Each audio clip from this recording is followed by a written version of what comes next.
आज हम भौतिक विज्ञान शिक्षण में सहकारी अधिगम के शैक्षिक लाभ जानेंगे। सहकारी अधिगम को शैक्षिक लाभ, सामाजिक लाभ और मनोवैज्ञानिक लाभ, इन तीनों लाभ के बारे में ही जानेंगे, यानी educational benefits of cooperative learning. This helps students become active partners in the teaching learning process. यानी इससे विद्यार्थियों को शिक्षण अधिगम प्रक्रिया में सक्रिय रूप से साझेदारी बनाने में मदद मिलती है, क्योंकि ये जो सहकारी अधिगम शिक्षण में इसमें एक दूसरे से सहयोग लेकर या साझेदारी करके ही शिक्षण अधिगम प्रक्रिया चलती है। अगला है this makes the teaching learning process subject oriented rather than students centric. यानी इससे शिक्षण अधिगम प्रक्रिया विषय अध्यापक केंद्रित न रहकर विद्यार्थी केंद्रित बन जाती है। इस प्रणाली को अपनाने से विद्यार्थियों को उनके अधिगम के प्रति उत्तरदायी बनाया जा सकता है। फिर है this helps students develop high level thinking skill, critical thinking and oral communication skill. इससे विद्यार्थियों में उच्च स्तरीय चिंतन कौशलों, समीक्षात्मक चिंतन तथा मौखिक संप्रेषण कौशलों के विकास में सहायता मिलती है। यानी ये जो कोऑपरेटिव लर्निंग है, इसमें मौखिक संप्रेषण है, समीक्षात्मक चिंतन कौशल, इन सभी में सहायता मिलती है, यानी विकास में सहायता मिलती है। सहकारी ढंग से अधिगम ग्रहण करते हुए विद्यार्थियों को अपने सभी विद्यार्थियों के व्यवहार एवं कौशलों का निरीक्षण कर उनसे सीखने के अच्छे अवसर प्राप्त होते हैं। प्रदर्शन, प्रयोग, व्यवहारात्मक तथा क्रियात्मक कौशलों का जितना अच्छा अर्जन विद्यार्थी इस प्रणाली के द्वारा कर पाते हैं, उतना और किसी के द्वारा नहीं। यानी सहकारी अधिगम के द्वारा इन सभी क्रियाओं को वो सीख पाते हैं, लेकिन और किसी विधि के द्वारा नहीं। एक टीम में सभी योग्यताओं वाले बच्चों को रखा जाता है। इससे कमजोर बालक को होशियार बालकों से सीखकर आगे बढ़ने के अवसर प्राप्त होते हैं। जो कुछ टीम के सदस्य के रूप में एक बालक द्वारा सीखा जाता है, वह अपने उपार्जित अधिगम अनुभवों को अन्य सदस्यों के सामने रखता है, यानी उन्हें भी वह सब कुछ सिखाता है और जो उसे आता है।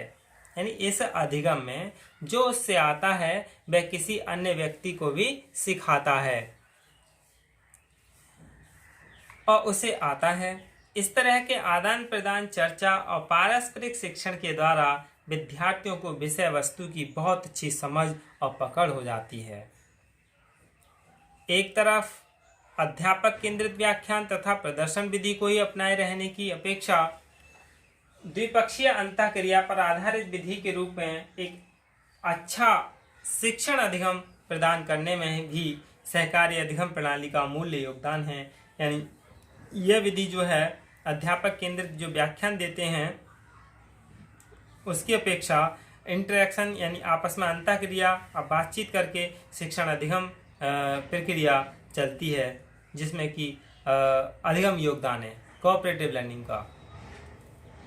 फिर है the cooperative learning system is able to provide students with such a very free competitive non-motivational EVS in an environment for learning in which all the students are engaged wholeheartedly in learning and earning with the necessary enthusiasm and with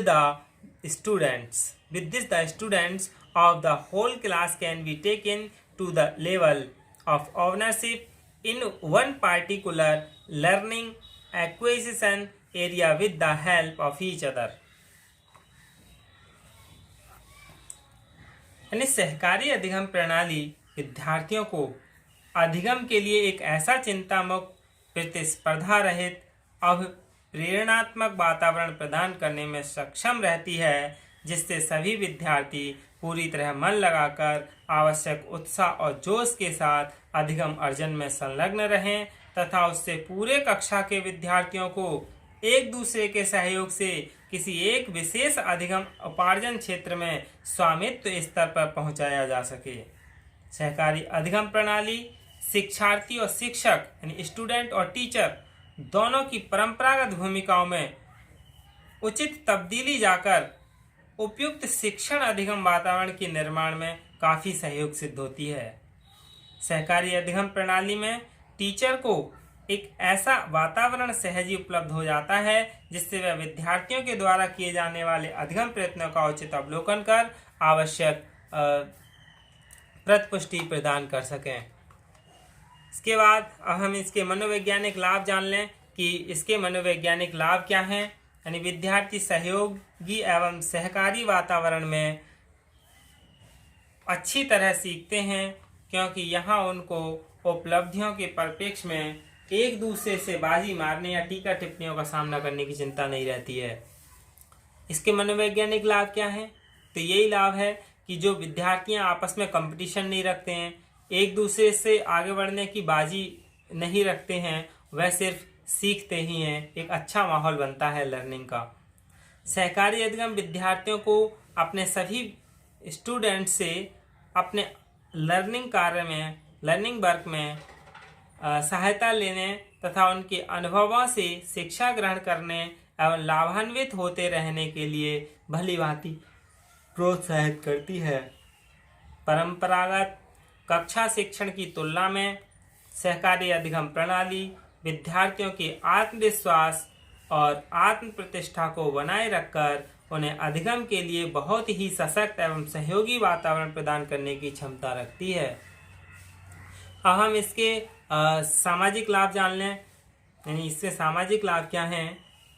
इसमें सहकारी अधिगम एक अच्छे सामाजिक जीवन जीने के लिए आवश्यक सामाजिक गुणों के विकास में भली भांति सहायक है। कैसे सहायक है कि इसमें सहयोग कैसे लिया तथा दिया जाता है, इसके जितने अच्छे अभ्यास और आवश्यक प्रशिक्षण संबंधी अवसर इस प्रणाली में प्राप्त होते हैं वे किसी अन्य प्रणाली से युक्त अनुदेशन में नहीं। इससे नेतृत्व कौशल के विकास में समुचित अवसर उपलब्ध होते हैं।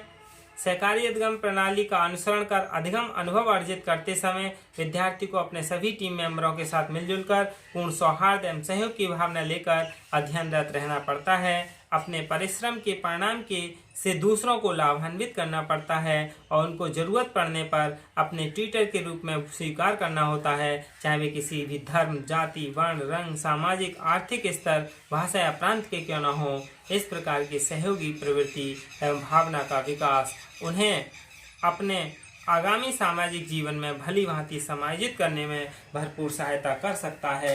यही क्या है सहयोगी अधिगम के शैक्षिक, मनोवैज्ञानिक और सामाजिक लाभ हैं। इसके बाद हम जो अड़चनें हैं यानी सहकारी अधिगम को क्यों नहीं अपनाया जाता है इसके बारे में पढ़ेंगे। धन्यवाद।